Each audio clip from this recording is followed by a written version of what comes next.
Hello, I'm Alice, and this is Kill My Darlings, an interactive fantasy writing podcast.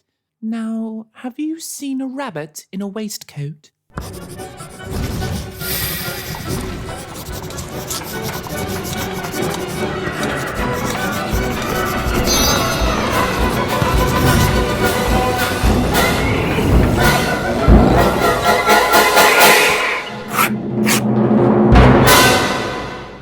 Hello, I'm Hayden Rogers, and this week we're looking at the cosmology of WIPworld. Specifically, I mean religious cosmology, or a cosmological model. I'm guessing some people will be thinking, what is that? Well, I'll explain that in a minute. As always, my forever disclaimer, everything in this episode is subject to change, because that's kind of the whole point. Firstly, before we kick things off with some comments from the blog, I have a big announcement. Now that I've pumped out 13 episodes in the first 6 weeks of production, the podcast is moving to an alternating fortnightly model. So that just means that this week you're listening to an episode, and next week you'll listen to the appendices. You'll still get content every week, just spread out a bit more. There's a couple of reasons for this. Most importantly, I think the show will benefit from it.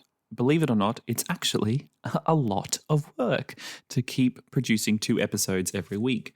With everything else I've got going on, I'm just spreading myself a bit too thinly, and this will give me more time to actually write and engage with you guys, so at the end of the day, it's going to make the podcast better. On that note, on with the show. Something very cute happened on the blog this week. Alex, who is a high school teacher, happens to be teaching a creative writing unit or something to his Year 9 English class. At the moment, they are looking at setting the scene in class, so as an example text, he had them read and respond to the story in episode 4, Kill My Setting. If you don't remember, that piece of writing was descriptive prose for the setting of this novel. So in the class, the kids each wrote a comment for the blog, which Alex has posted on that blog now, and you can go read if you like. They are honestly so nice, and aside from being a fabulous confidence boost, they were great for me to hear what they latched onto and wanted more of. Jasmine had an interesting thought. She said, I would like to learn more about the magic in this world and if everyone there enjoys the use of magic or if some people see it as evil or a sin. I think that's a great prompt. Would there be people against magic, even though in this world, unbeknownst to Jasmine, everyone can do magic? I don't know, but I'll think about it. Holly said, I get the idea that the narrator of the story is perhaps in their older years and has a lot of wisdom to share. This makes me intrigued as to see what else they have to say about the newness and the juxtaposing effects it has on the city. I thought this was super interesting as I was just narrating as the author, but it brings up a lot of ideas plot-wise for the rest of the story. How old would you have to be to remember what it was like before the Industrial Revolution sort of period we're talking about? An anonymous student said, in your story, it talks about how there was magic for everyday people, which I really enjoyed seeing because it made me feel as if I could be a part of that wondrous world of magic, as I am an everyday person. It made me feel a sense of belonging and like I could somehow relate to the story. This was a very cool comment to receive because it just let me know something I didn't necessarily realize, that readers would be able to recognize themselves in this fantasy setting. One of my favorite comments was from Steph, who said, usually I'm not great at reading things, but I found this easy to stay focused on, and it was easy to read and imagine, which was really nice. That just makes me very happy. And Angel gave the story a 9.6 out of 10, which is a pretty good rating, honestly. In other commenting news, Zane jumped on the episode blog for last week and shared a great idea playing with the magical teaching I mentioned, that there might be followers of a specific magician style of spellcasting. He said, listening through this week, I love the idea of competing cults of personality, each following a different guru caster. So there exists the long-established schools of magic, such as your Juilliards, etc., but the new trend is for up-and-coming magic users to form a posse of followers around them. Perhaps it is cheaper than the schools or not as discerning when it comes to students. They could be like street gangs or competing dojos or literal cults, each following their hero magician. Can you imagine Tony Robbins as a wizard leading his followers? I'm obsessed with this idea, and it's a great extension of the original thought. And it makes total sense. People love to put their names on things. Scientists name things after themselves all the time. I mentioned acting techniques last week as a spellcasting comparison. All of them are named after the person who devised it. It's kind of like the classic idea of a wizard's apprentice on steroids. If you have anything you'd like to add to the conversation, you can do this. You can jump over to the blog at haydenrogers, that's rodgers.net/killmydarlings, and comment on the post for the relevant episode. Remember to sign up to email alerts while you're there. Or you're welcome to add your thoughts on Instagram, Tumblr, Twitter, or Facebook. Just search for Kill My Darlings podcast and slide into my DMs or comment on a random post like your aunt does on Facebook. If you like emailing more, send it to killmydarlingspodcast@gmail.com. That is a lot of ways to do one thing.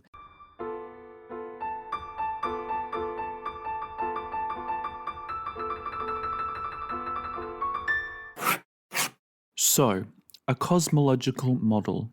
What the heck is that, and what does it have to do with writing a fantasy novel? It's not as niche or technical as it sounds. In fact, it's actually not niche at all. Every person in the world could tell you about at least one example. And by the way, there is physical cosmology, which is the science version based on facts and philosophy, and religious cosmology, based on belief and mythology. Cosmology is a broad term for the nature of the universe. This includes how the world began, how it exists presently, and how it is expected to end. It also includes the spiritual layout of the universe, the heavens, the 9 hells, all that stuff. Despite what you might be thinking, there are many examples of cosmology to be found in fantasy novels, and in fact can play a big part. Just think about the Discworld series or the gods in Game of Thrones. Most of you will be familiar with the religious cosmological model of Christianity, as it's very popular in the West. So let's look at that. In the Christian model, God created everything in the universe out of nothing over 7 days. And the earth will eventually end in fire and return to nothing, and all souls will depart the material world and dwell in either heaven or hell. For a long time, Christians believed the earth was a flat disk, with a heaven above it and a hell below it. This was the layout of the universe. In some beliefs, there was also an extra realm of purgatory, a kind of judgment waiting room, which sat outside the material world but was neither in heaven or hell. This is what I mean by a religious cosmological model. And if you're wondering what physical cosmology might look like, in our world, that's dominated by the Big Bang Theory. A Big Bang started the universe, it expanded and cooled over billions of years to where we are today, and it will continue to do so until all the stars supernova and all those particles cool and the universe becomes an infinite vacuum of nothing. The Earth is round and is held in place in outer space by gravity, and life as we know it evolved to this point and will continue to evolve. For those of you who follow other religions than Christianity, you will be familiar with a different cosmological model. I look at a bunch of examples, including Dungeons & Dragons, in the appendices episode this week, if you want to get a better handle on it. Plus, it's actually really interesting stuff. At least I think so, but I'm a nerd, so...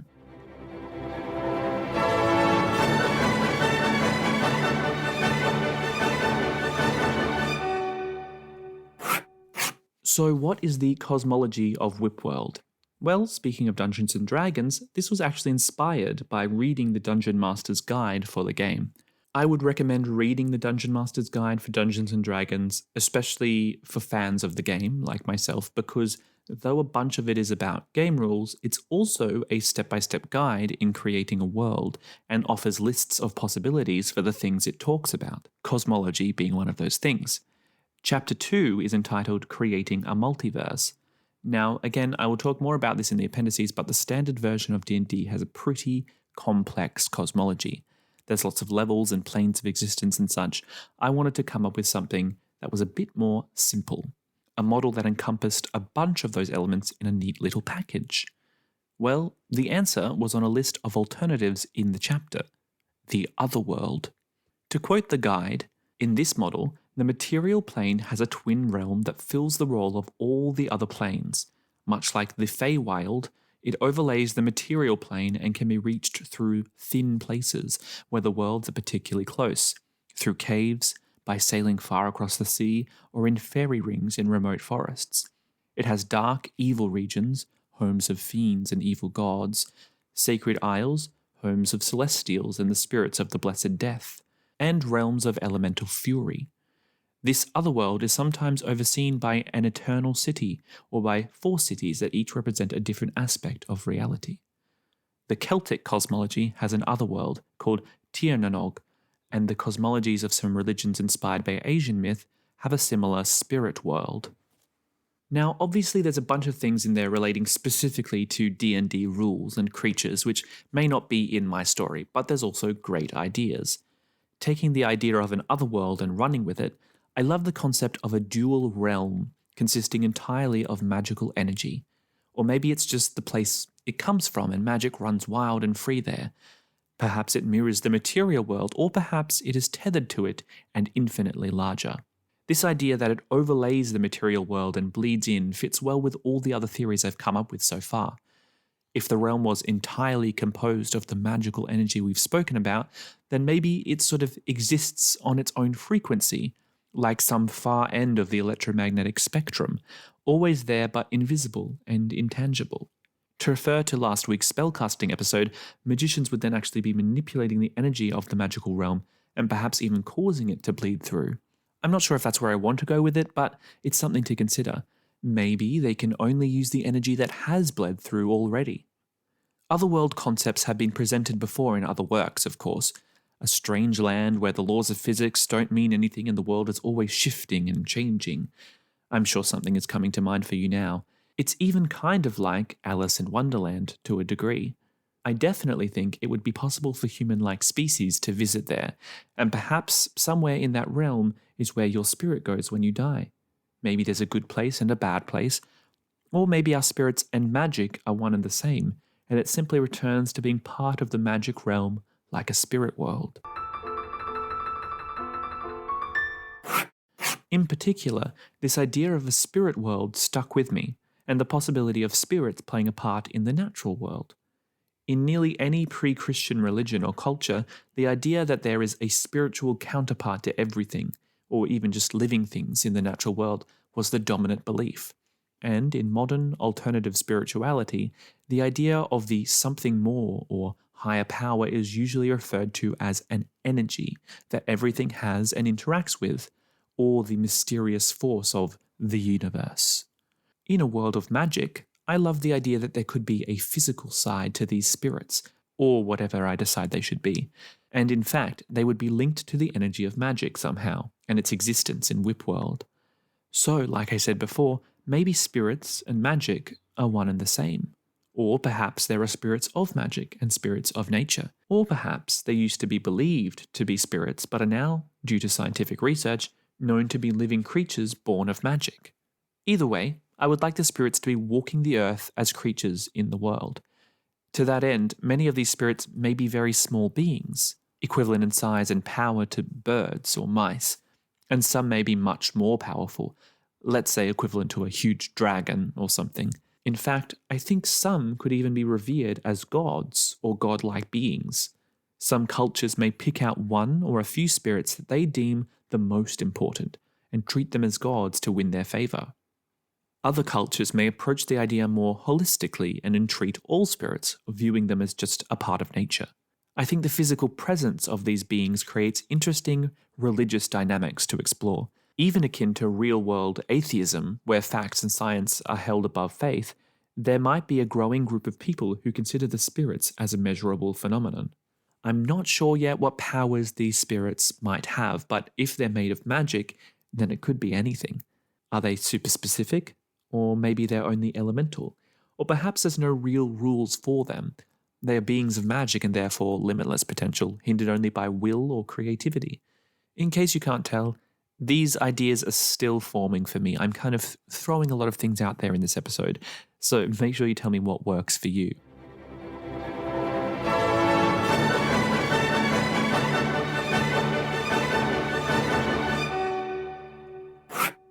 Moving on to other parts of the cosmology, an added element I really like is the idea of some sort of in-between place, a layer of reality that is neither in the material world or the other world, while simultaneously being in both. A layer that is perhaps the barrier between the material world and the other world. Some examples of this you may have heard of are soul flight, etheric travel, or astral projection into the astral planes. This is a belief that has existed in basically all parts of the world and religions at some point. I actually find that quite amazing. I just looked this up. It's in the Bible, it's in all parts of the East, it's in Western philosophy, it's in Amazonian culture, Inuit culture, ancient Egypt. Wild. So in WIPworld, I'd love to add that layer to the cosmology. In thinking about what that layer actually is, I couldn't help but feel it's connected to dreams. What if dreams were actually a glimpse of this in-between realm? It makes a lot of sense. When we dream, we see things from our lives and experiences that are repeated back to us in distortions and sometimes bizarre variations. That sounds to me like a description of something in between the material world and the other world. However, to actually travel into the dream world isn't as simple as falling to sleep. You would have to learn how to travel as your dream self, to sleepwalk, if you will, and once you're there, you would have to be able to navigate it. Then you might be able to find passages into the other world and slip between them. I also like the idea of an accomplished sleepwalker then also being able to visit other people's dreams. Delivering messages in dreams is a tried and true fantasy trope, really, but I think it's cool regardless, and I could see important people and capital cities and rulers having someone on staff who is able to jump into people's dreams halfway around the world and deliver a message. Daydreaming could also be a way to enter the dreamland, and a nightmare might be an attack from a creature that feeds off pleasant dreams or a reaction to a storm in the dream world. I'm still playing with some names for these realms, but I'm thinking Dreamworld could be called the Slip, the Elseways, or the Dream Layer. I think I like Elseways best. Really not sure what else to call the magic realm yet, but it could be called the Other Side, though to be honest, I think that's too mysterious sounding. I don't think people are necessarily wary of the magic world, and people would have visited, so it's not even necessarily unknown. I think it would have a more reverent title. This week's story is an attempt at just writing anything to do with spirits. Honestly, as I've said, I'm not 100% sure where I'm landing on a lot of this stuff, so this was helpful in just putting an idea into words. It's entitled The Spirit of Truckle Lane.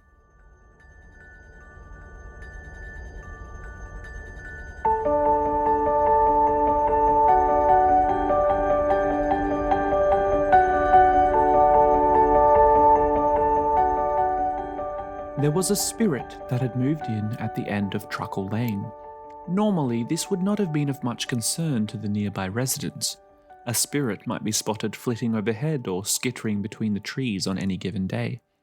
But this spirit had brought with it a strange shift in magic. It had been spotted 2 nights earlier slinking about in the grove of trees just past the last house on the lane. Mr. Tash, who lived in that house, had said its shimmering form could be seen passing through the trunks that night, casting about a green glow, but he couldn't make out a shape. And besides, he was a little distracted by the unusual plants that had sprouted in his yard as it went by. Enormous mushrooms the size of bar stools, white and plump, shot up all over his lawn in a matter of minutes. Some reached as high as a door frame, and from his second-story window he'd almost be able to step out onto the table-like caps. Come the morning, the neighbours all gathered around Mr. Tash's yard with cups of tea in hand, eager to discuss wild theories about this new resident on Truckle Lane. Young Twill Diggs didn't mind so much, though. While her parents amused themselves with wild theories, she played a game, climbing onto Mr. Tash's fence and leaping onto the oversized heads of the mushrooms. They were like big cushions, and she pretended she was flying through the sky, bounding between fluffy white clouds. After a particularly daring leap, one of the mushrooms gave way, sending Twill tumbling to the ground. "Twill, stop that at once! Go back home immediately," scolded her mother. "She'll anger the spirit further," said Mr. Tash. "Shoo, child!" "We don't know it's upset, Tash," said Twill's father. "Go on home like your mother said, Twill." The second night, the spirit at the end of the lane passed by again. Mr. Tash, who could hardly sleep for fear his backyard would also be claimed by giant fungi, saw it all happen. The green glow was cast through the trees once again. Then, A thick vine snaked out of the grove and wound around the house across the street before blooming in dozens of deep purple flowers, each the size of an umbrella. The next morning, Mr. Tash was waiting by his front gate, tea in hand, for the neighbours to wake up and notice the addition to Mrs. Lauder's cottage. Fortunately for him, Mrs. Lauder's screams of discovery awakened the lane earlier than usual and the discussions began again.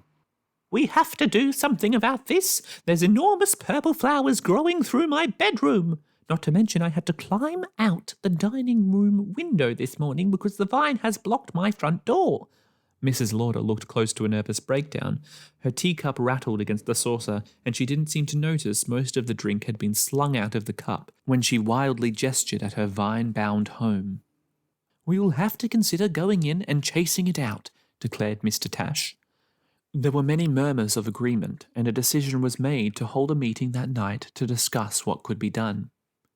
Twill Diggs, however, was more interested in the beautiful purple flowers.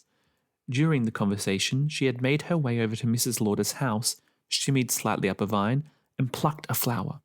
She was now wearing it upside down on her head, like a very broad sun hat.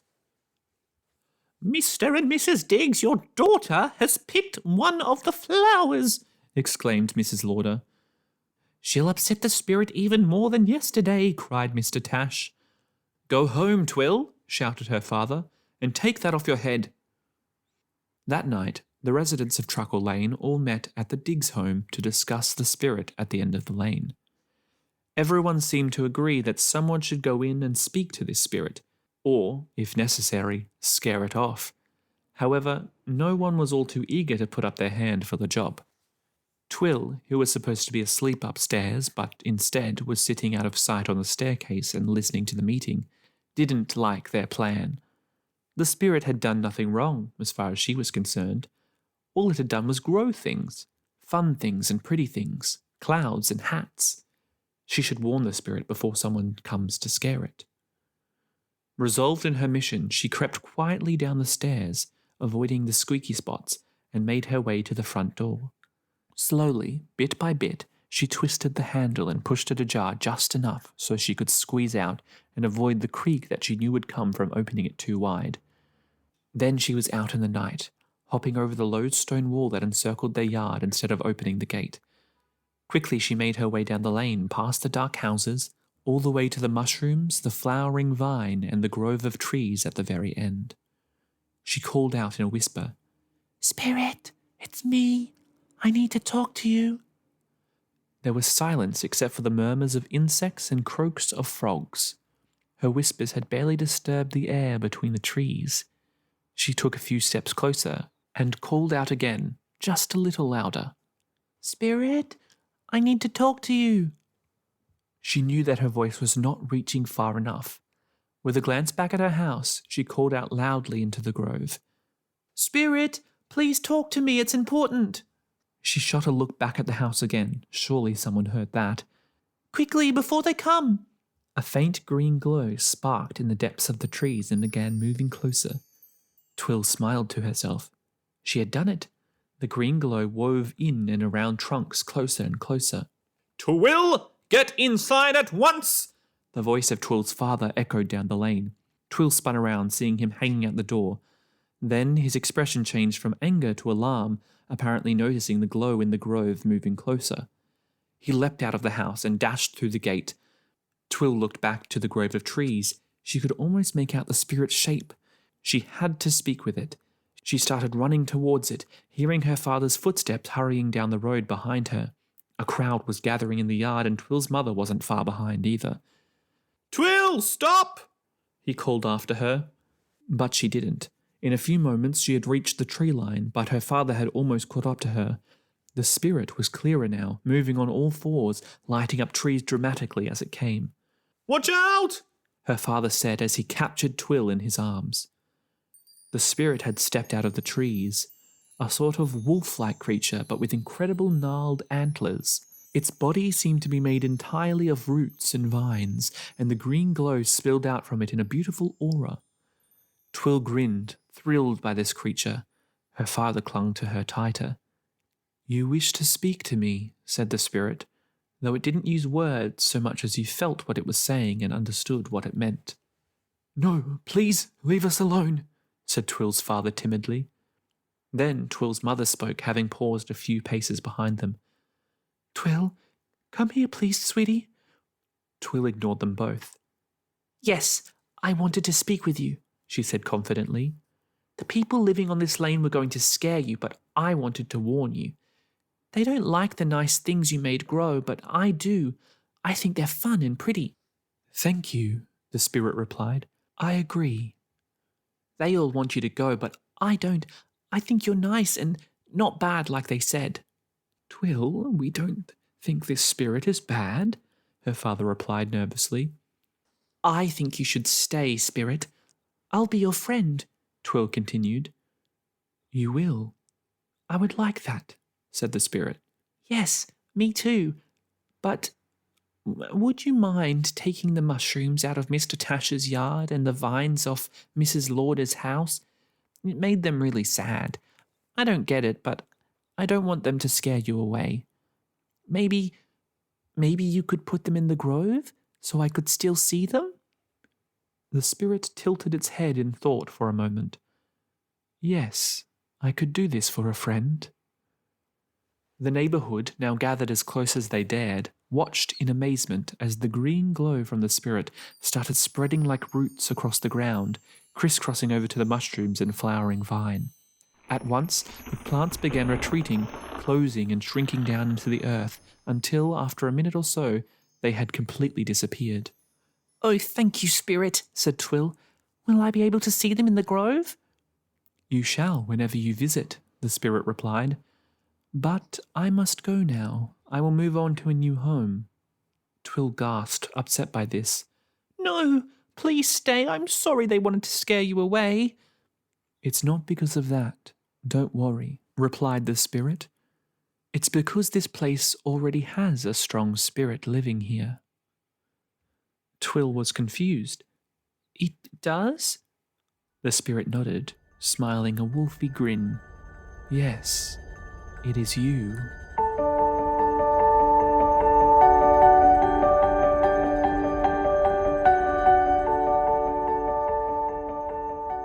I hope you enjoyed that. As I mentioned, I'm not sure how accurate any of that is going to be to how I'll end up writing about spirits, but I thought it was cute. So I've thrown a lot out there, and feedback will be super useful this week. So now is the time to get out your sharpest darling killing axe and head over to the blog at haydenrogers, that's rodgers.net/killmydarlings to leave your thoughts on this week's episode. You can also leave your thoughts on Instagram, Facebook, Twitter, or Tumblr. Just search for Kill My Darlings Podcast or find the links for any of these things in the description. If you'd like to email in, send it to killmydarlingspodcast@gmail.com. And if you like this show and you like the stuff I'm doing and you want to show your support, then please consider becoming a patron of Kill My Darlings Podcast on Patreon. Again, just hit the link in the description or search for Kill My Darlings Podcast. Thanks for listening, and I look forward to killing some darlings with you soon. Bye.